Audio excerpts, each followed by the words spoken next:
মই সৰু সৰু আপোনালোকৰ আগত টিপ আগবঢ়াইছোঁ। বন্ধুসকল চাই থাকিব।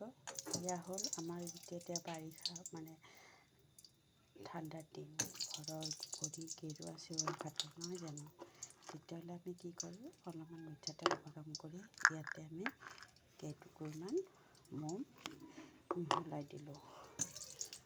মিহলাই ইয়াতে আমি গোটেইখিনি আমি গলাই ল'লোঁ। তাৰপিছত কি হ'ল, আমাৰ গোটেইখিনি গলি গৈছে।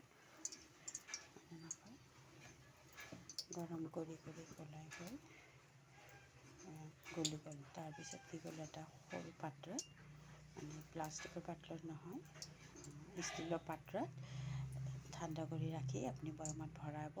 আৰু যেতিয়া আপোনাৰ গৰুৱাবিলাক ফাটে, ভৰি গৰুৱা ফাটে, তেতিয়া তাত অলপ অলপ লগাই দিবচোন। গৰুৱাবিলাক ফাটা নাইকিয়া হৈ যাব।